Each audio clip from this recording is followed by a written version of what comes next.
What turns a man into the world's most wanted terrorist? Power, ideology, influence, or something deeper? In the next few minutes, we dive into the life, rise, and global impact of Osama bin Laden, separating facts from myths.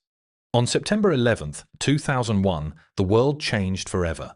4 hijacked airplanes, thousands of lives lost, and a global shockwave that reshaped modern history. At the center of this devastating attack stood one name: Osama bin Laden. Once a wealthy Saudi-born militant, he became the leader of one of the most feared extremist organizations in history, Al-Qaeda. But how did he rise to global notoriety? What ideology drove him? And how did the events of September 11th alter the course of nations? This documentary explores the life, influence, and global impact of the man accused of masterminding one of the deadliest terrorist attacks in modern history. Osama bin Laden was born on March 10, 1957, in Riyadh, Saudi Arabia, into one of the country's wealthiest and most influential families. He was the 17th son of Mohammed bin Laden, a construction magnate who had built a close relationship with the Saudi royal family through his successful company, the Bin Laden Group. Mohammed bin Laden's business empire expanded rapidly during the oil boom years, earning contracts to renovate religious sites and build major infrastructure projects across Saudi Arabia. Growing up in such a wealthy environment gave Osama access to privilege, education, and opportunities that many around him could not imagine. Yet despite the comforts of his upbringing, his later path would move in a dramatically different direction. Osama's childhood was shaped by both privilege and discipline. His father, originally from Yemen, believed in strict religious values and maintained a conservative household. Although the family possessed immense wealth, the children were reportedly raised with an emphasis on modesty, obedience, and Islamic teachings. When Osama was still young, his father died in a plane crash in 1967, an event that significantly affected the family structure.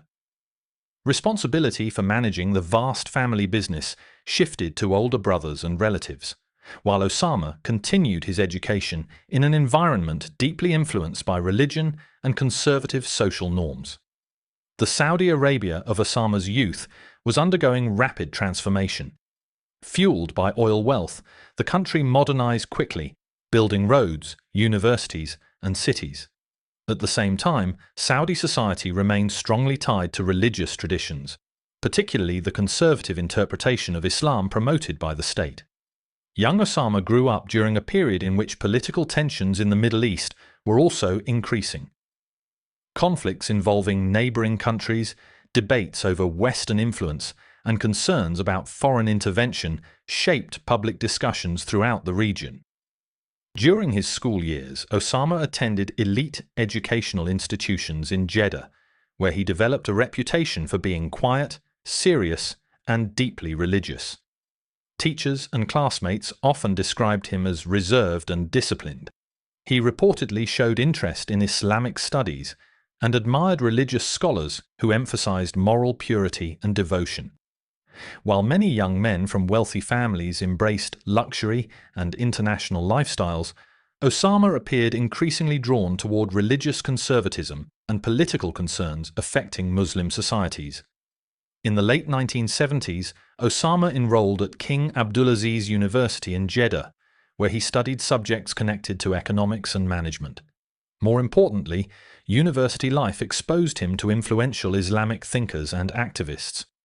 During this period, many students across the Middle East were debating issues of identity, politics, and faith. Some scholars promoted ideas emphasizing the unity of Muslim communities and resistance against perceived foreign domination. These ideas would later influence Osama's worldview, though historians continue to debate the exact extent of their impact during his student years. One of the major turning points in Osama's early life came in 1979, when the Soviet Union invaded Afghanistan. The invasion was seen by many Muslims as a major international crisis, prompting volunteers from different countries to support Afghan fighters resisting Soviet forces. For Osama, this event marked a shift from personal religious devotion to active involvement in international causes. Using family wealth and connections, he began traveling to Pakistan and Afghanistan, initially helping fund logistics, equipment, and support networks for foreign volunteers. At first, Osama was not widely known as a battlefield commander. Instead, he focused on financing, organization, and building relationships with militants and ideological figures involved in the conflict. However, his experiences during the Afghan war would prove highly influential. The war introduced him to networks of fighters from across the Muslim world and strengthened beliefs that organized militant action could challenge powerful global forces.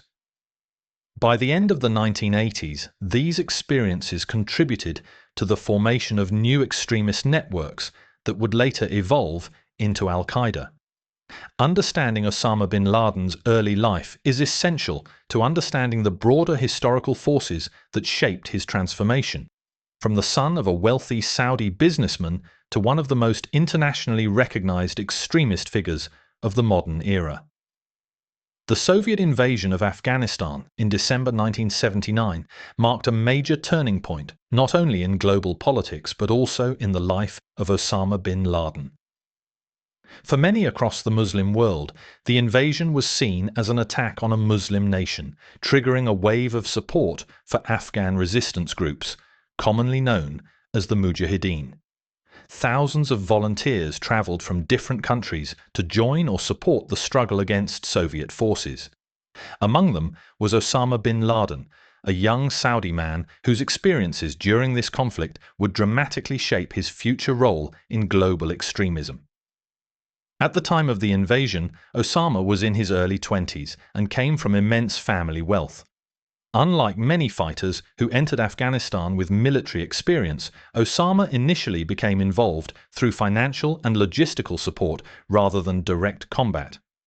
Drawing on the wealth inherited from his family and connections built through religious and social networks, he began funding projects aimed at assisting Afghan resistance efforts.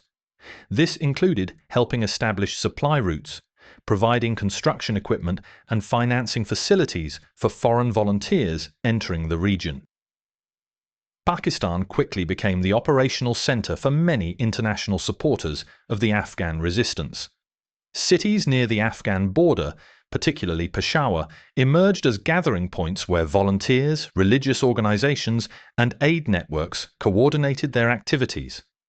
Osama spent increasing amounts of time in Pakistan, where he worked closely with figures involved in mobilizing support for the Afghan cause. During this period, he developed relationships with influential clerics, activists, and militant organizers who promoted the idea that defending Muslim lands was a religious duty. One of the most important developments in Osama's Afghan experience was his involvement in creating support structures for foreign volunteers, often called Afghan Arabs. These individuals arrived from countries such as Saudi Arabia, Egypt, Algeria, and elsewhere, motivated by religious solidarity and political beliefs. Osama helped fund guest houses, training areas, and transportation systems that made it easier for foreign recruits to participate in the conflict. While many volunteers saw their involvement as temporary, the relationships formed during these years created long-lasting networks that extended beyond Afghanistan. As the war continued throughout the 1980s, Osama's role gradually evolved. Reports suggest that he became increasingly interested in military operations and began participating more directly in activities associated with resistance groups. Although historians debate the extent of his battlefield role, some accounts describe him helping organize camps and contributing resources to combat efforts. His growing visibility among volunteers increased his reputation as a committed supporter of the Afghan resistance, rather than simply a wealthy donor. The Afghan war itself became a symbol of resistance for many in the Muslim world. The Mujahideen, supported by multiple international actors, including the United States, Pakistan, Saudi Arabia, and others, succeeded in placing significant pressure on Soviet forces. For Osama and many around him, the eventual Soviet withdrawal in 1989 appeared to confirm the belief that determined militant resistance could challenge even a major superpower. This perception would later become a powerful part of his ideology. The conflict also shaped Osama's political worldview. During his years in Afghanistan and Pakistan, he encountered fighters and thinkers who believed Muslim societies faced threats from foreign powers and corrupt governments. Discussions about religious identity, political power, and international intervention became central to his thinking. The experience of cooperation among volunteers from different countries strengthened ideas about a transnational struggle that crossed national borders. Perhaps the most lasting outcome of Osama's Afghan involvement was the creation of organized networks that survived after the Soviet withdrawal.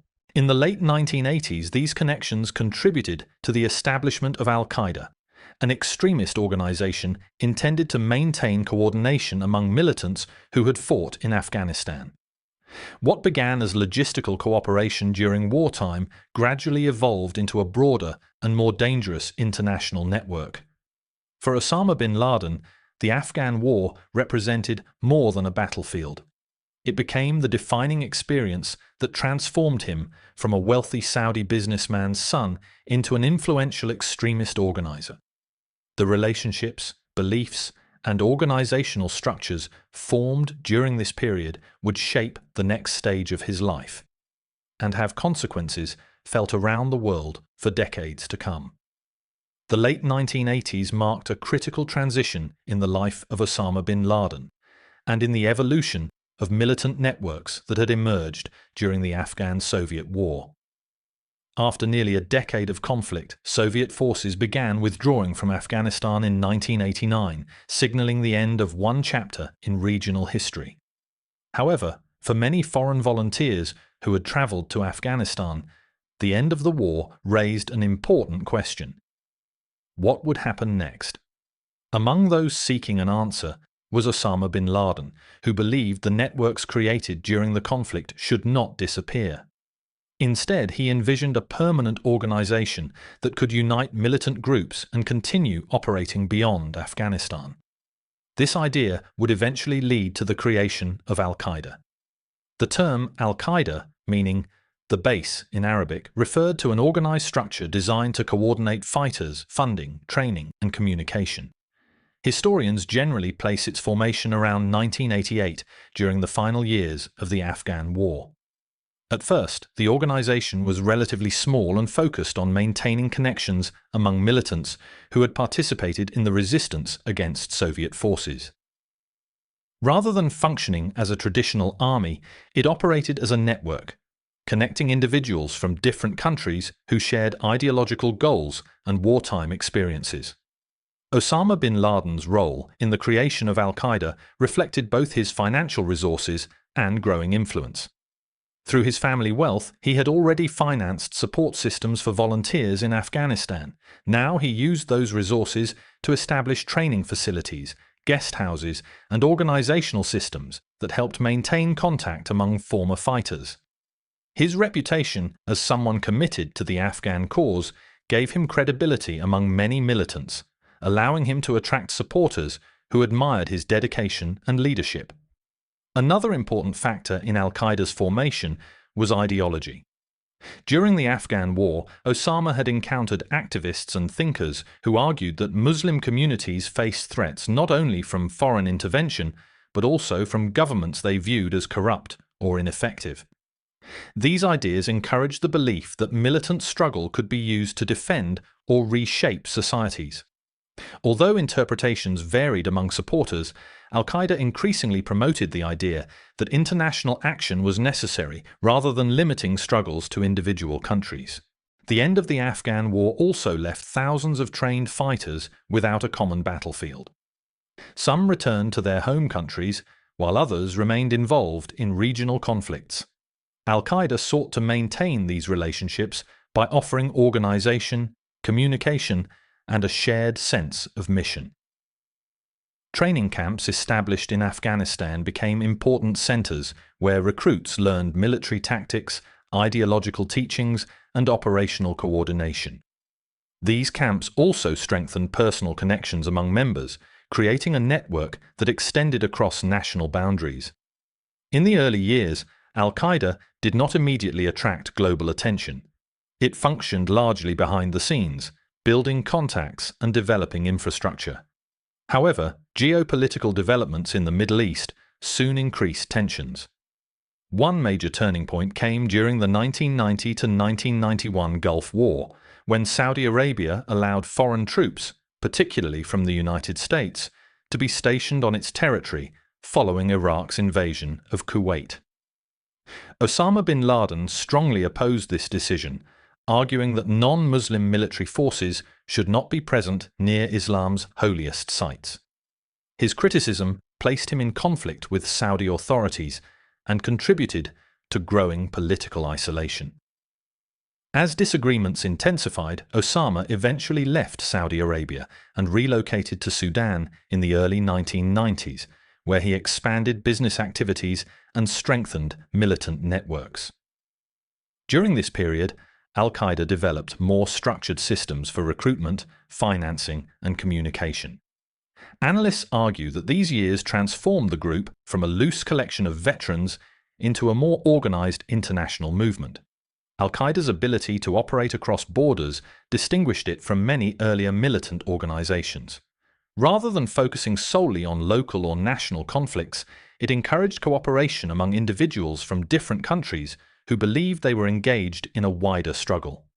This international structure allowed the group to expand influence through alliances and partnerships. Understanding the formation of Al-Qaeda is essential to understanding later global events. What began as a network created after the Afghan War gradually developed into one of the most internationally recognized extremist organizations in modern history. For Osama bin Laden, the creation of Al-Qaeda represented the transformation of wartime connections into a permanent movement, one that would later become associated with major acts of terrorism and reshape global politics, security, and international relations for decades to come. The events of September 11, 2001 stand among the most devastating terrorist attacks in modern history.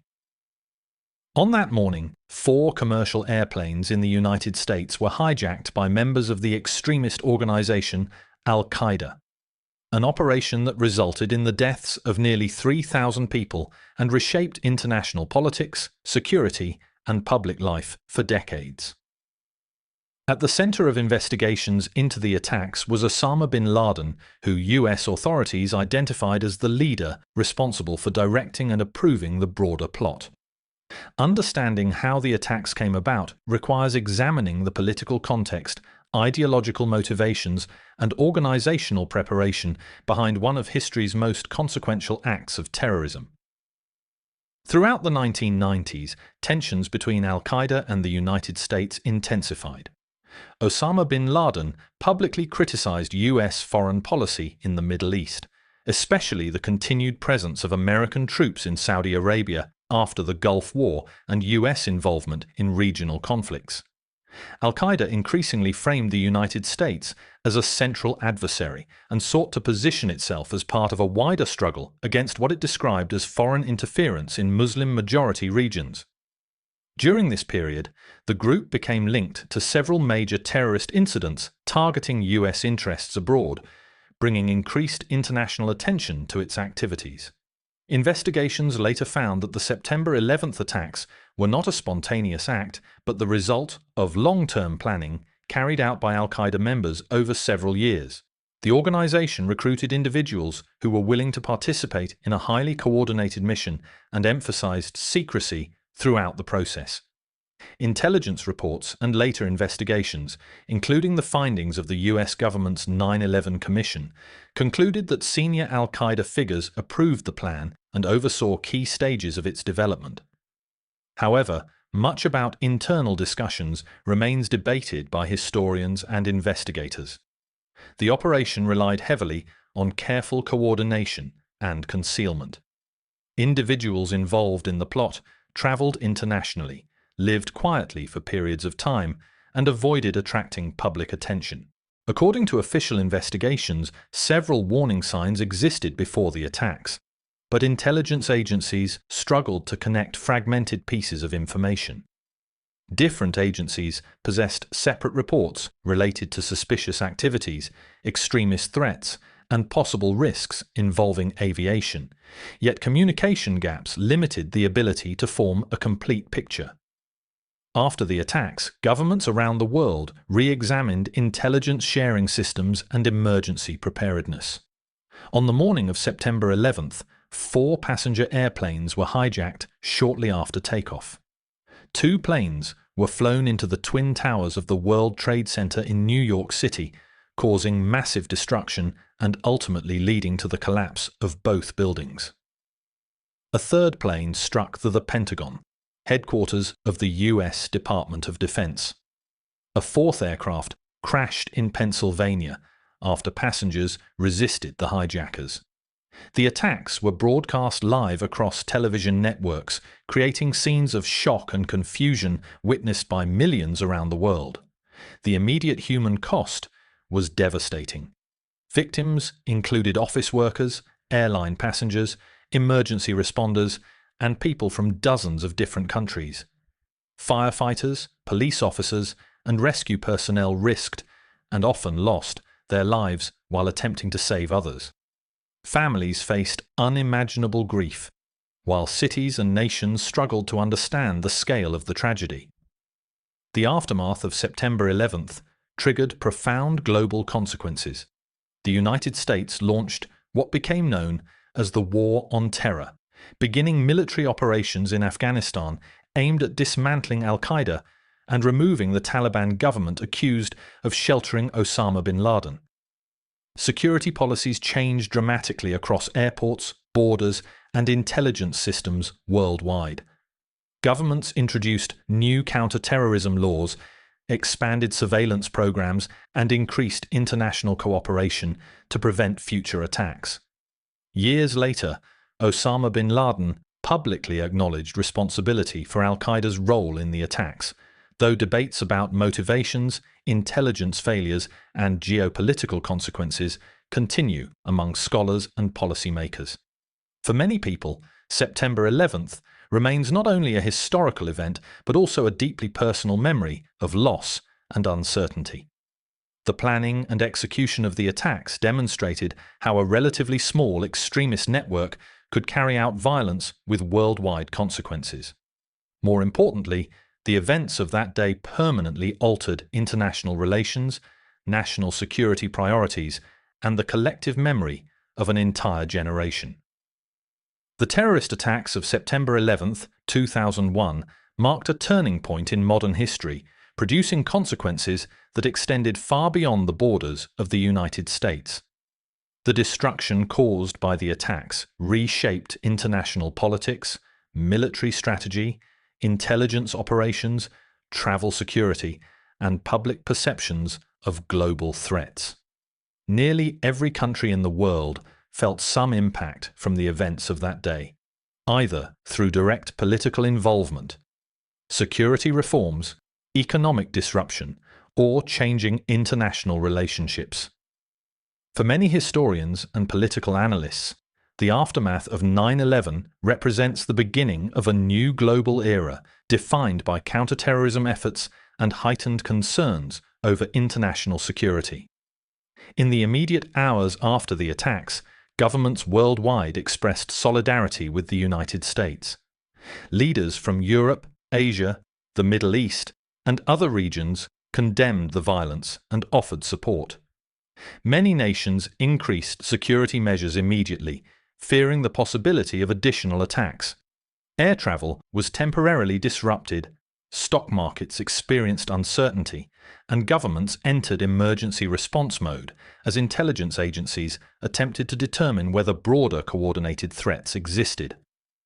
One of the most significant consequences of 9/11 was the launch of the US-led War on Terror. Within weeks of the attacks, the United States, supported by allied nations, began military operations in Afghanistan. The objective was to dismantle Al-Qaeda and remove the Taliban government, which American officials accused of providing safe haven to Osama bin Laden and members of his organization. The military intervention quickly expanded into a long-term conflict that lasted for 2 decades, becoming one of the longest wars in US history. The war in Afghanistan changed regional and international politics. NATO, the military alliance linking North America and Europe, invoked Article 5 of its founding treaty for the first time in history, declaring that an attack against one member would be considered an attack against all. This decision reflected the global significance of the attacks and demonstrated an unprecedented level of international military cooperation. Groups from multiple countries participated in missions ranging from combat operations to reconstruction and humanitarian efforts. The aftermath of 9/11 also affected Iraq. In 2003, the United States and coalition forces launched an invasion of Iraq, arguing that concerns about weapons of mass destruction and terrorism justified military action. Although Iraq was not responsible for the September 11th attacks, the broader political climate shaped by 9/11 strongly influenced international debates and public opinion surrounding the conflict. The Iraq War became one of the most controversial foreign policy decisions of the early 21st century, generating long-term instability and political divisions.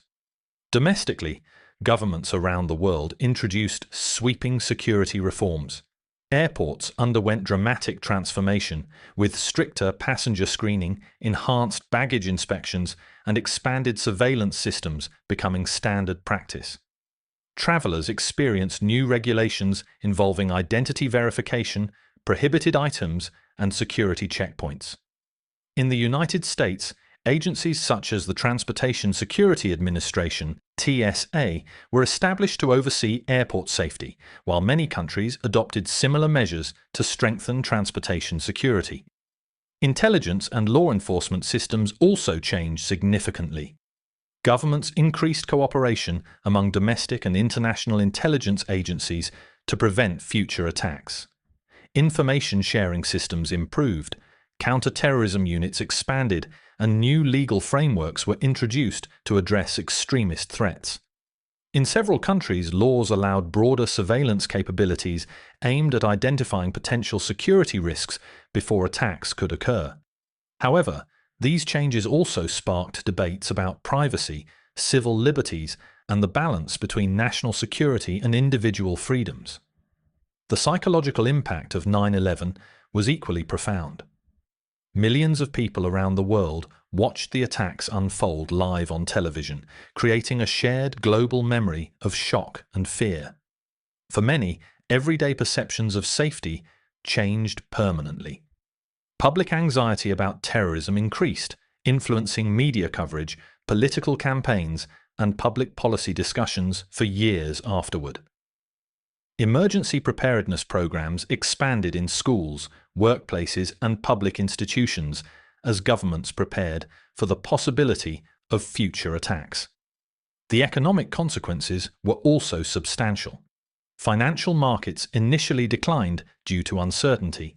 Industries such as aviation and tourism faced major disruptions, and governments spent billions of dollars on military operations and domestic security improvements. Insurance costs increased, border regulations affected trade, and businesses adapted to stricter security requirements. Entire sectors of the global economy adjusted to new risks and expectations created in the post-9/11 world. Cultural and social changes emerged as well. Conversations surrounding religion, identity, immigration, and national security became increasingly prominent in many societies.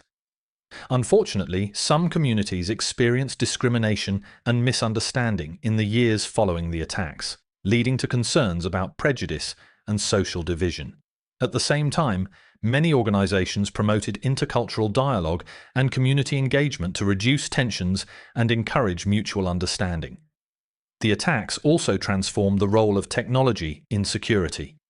Governments invested heavily in surveillance systems, digital intelligence gathering, cybersecurity, and biometric identification tools.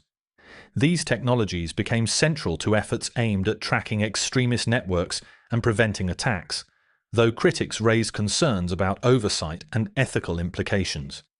More than 2 decades later, the global aftermath of September 11th continues to shape political decisions, military strategies, and international cooperation.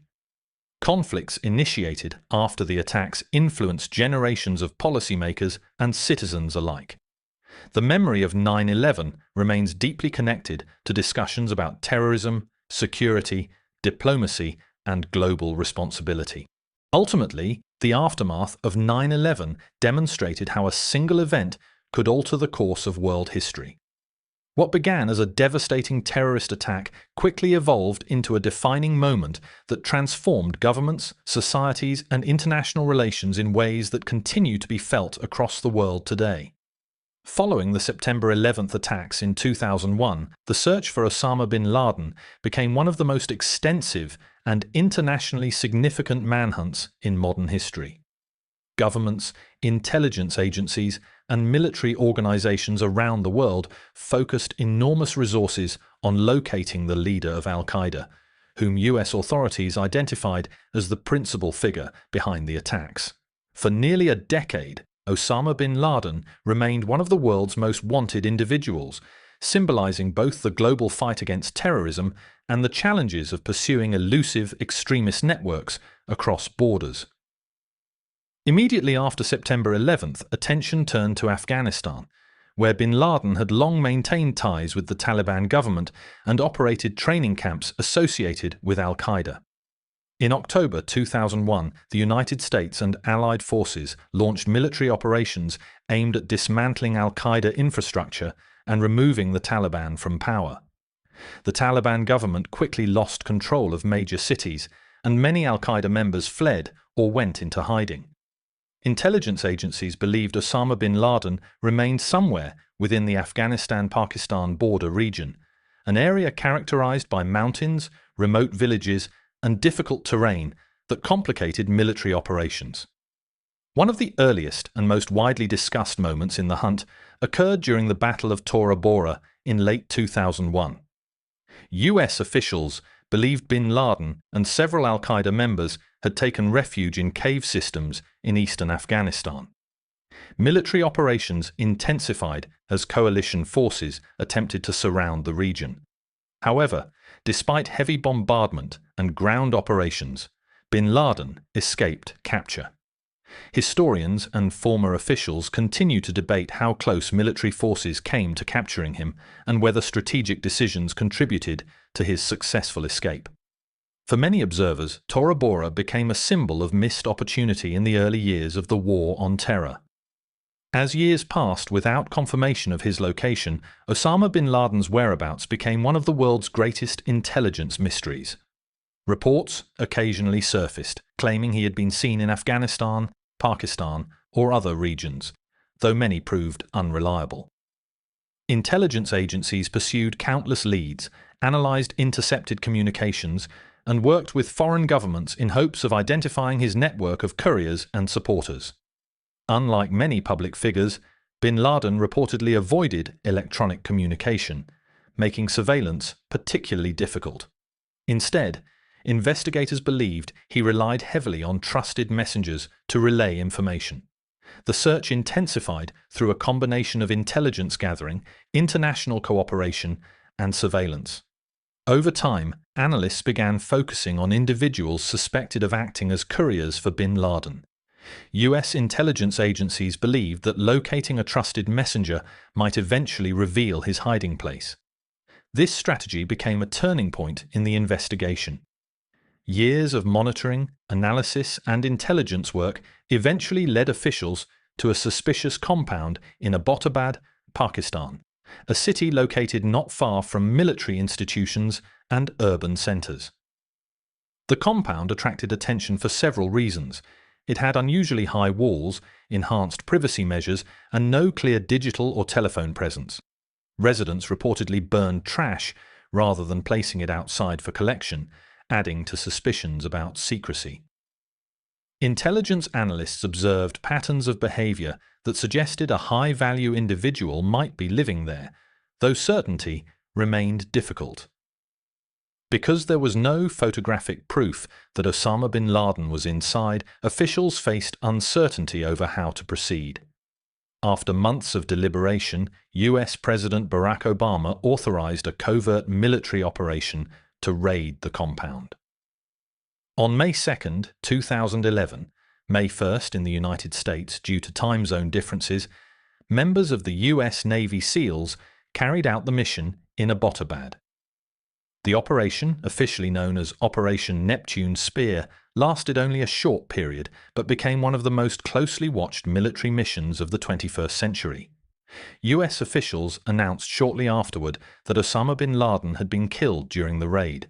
News of bin Laden's death spread rapidly around the world. In the United States, crowds gathered in cities including Washington, D.C. and New York, where many reflected on the significance of the moment nearly 10 years after September 11th. Political leaders described the event as an important milestone in counter-terrorism efforts, though many emphasized that broader extremist threats remained. International reactions varied, with some governments welcoming the news while others debated legal, political and ethical questions surrounding the operation.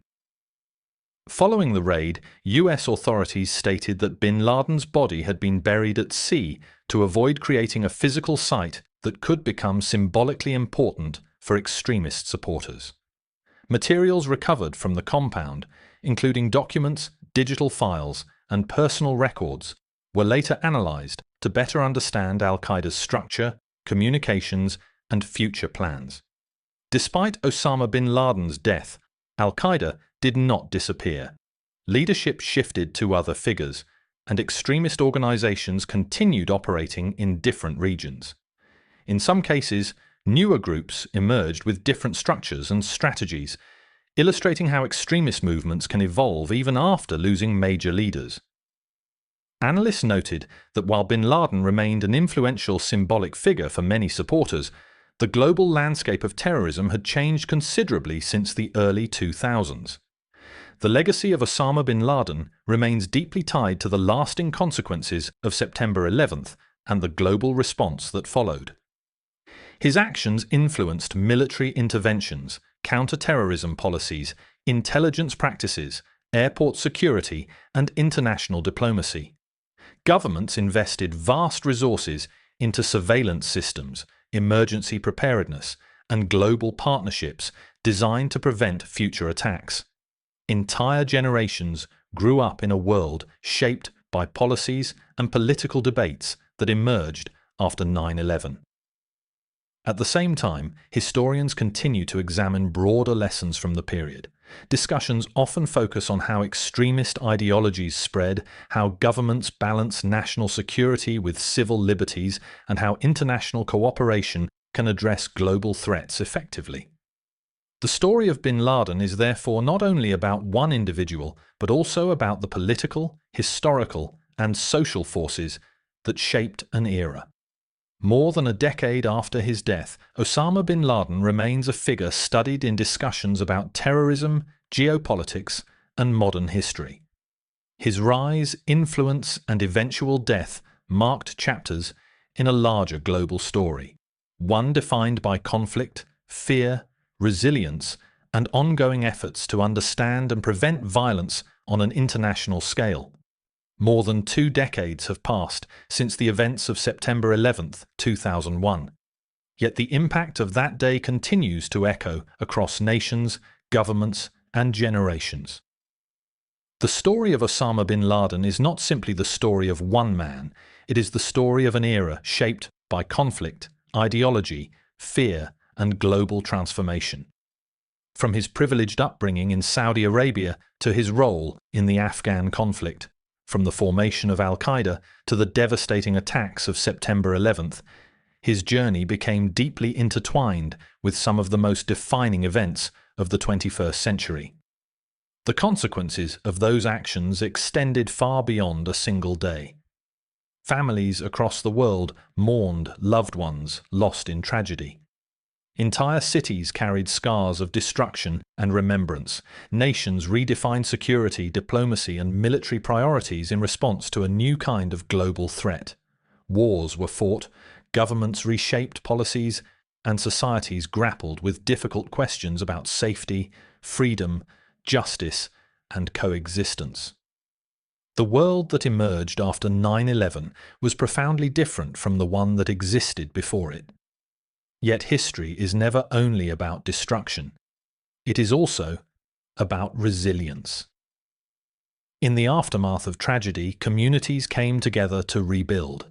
First responders, survivors, and ordinary citizens demonstrated extraordinary courage in moments of unimaginable fear. Memorials were created to honor lives lost, ensuring that the memory of victims would never fade into statistics or headlines. Their stories became reminders of humanity's strength in the face of darkness. At the same time, the legacy of this period raises important questions for future generations. How can societies prevent violent extremism before it takes root? How can nations cooperate to confront threats while preserving justice and human rights? And how can history be studied not only to remember the past, but to avoid repeating its mistakes? The hunt for Osama bin Laden eventually ended in 2011, but the broader challenges connected to extremism and international security did not disappear. New threats emerged, technologies evolved, and the geopolitical landscape continued to change. What remained constant, however, was the global determination to learn from one of history's darkest chapters. As we reflect on the events explored in this documentary, one truth becomes clear. The story of September 11th is not only about terror, it is also about endurance, remembrance, and the responsibility of future generations to pursue understanding over hatred and peace over violence. History remembers moments that change the world, but it also remembers how humanity chooses to respond. In memory of those lost and in hope for a safer future, the lessons of September 11th continue to matter. According to major academic estimates, the conflicts linked to the post-9/11 war on terror may have contributed to more than 4 million deaths worldwide, including both direct war casualties and indirect deaths from disease, hunger, and displacement.